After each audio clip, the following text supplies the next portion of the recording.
answering your questions about retirement. It's Money Talk with Michael Eastham.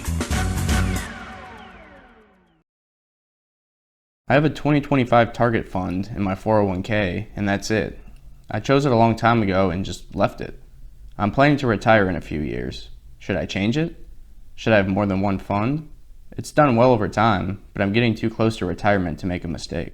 Well, I got to commend you because you're pretty smart to figure out that, yeah, you are getting very close to retirement if you're going to retire in the next few years to make any kind of a financial mistake. So it's very important to take a look at that 2025 fund that you've been in for so many years. I understand that it's done well for you, but think about what's going to happen when you need to draw on it for income.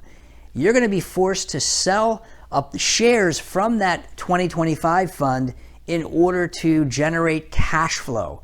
Now, cash flow is not true income. It means that you're getting money out. That's all.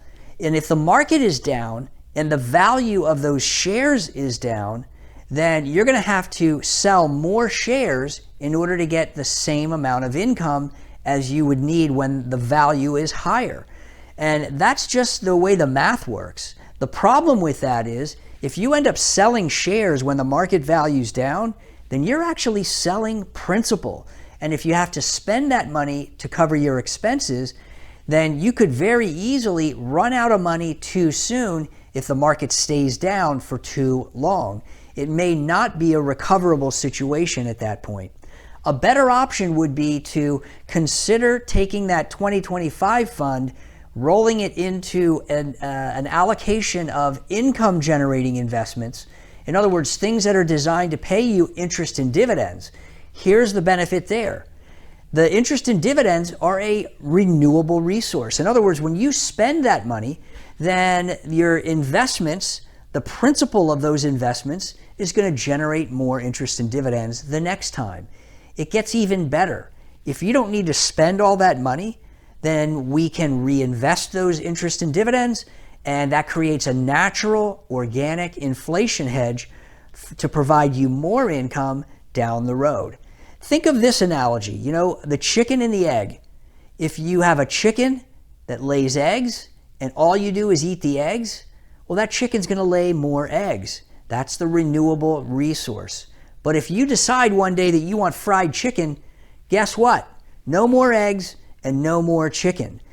That scenario is similar to the mutual fund or the 2025 fund in your particular case. We want you to make sure that you are taking care of the chicken, and so the chicken can continue to lay more and more eggs, which is the interest and dividends. You probably heard your parents tell you, you can probably hear them in the back of your mind right now, spend the interest, protect the principal. That's the way you do it. And sometimes it takes a little bit of strategy to understand how do you build that allocation and make it one that you're comfortable with. That's what we do, and I'd be happy to help you figure that out. So just give us a call. But thanks so much for that question. It's always a good one. If you've got a financial question you'd like to have answered, click on the link below to submit your question. You may hear your answer on an upcoming edition of Money Talk.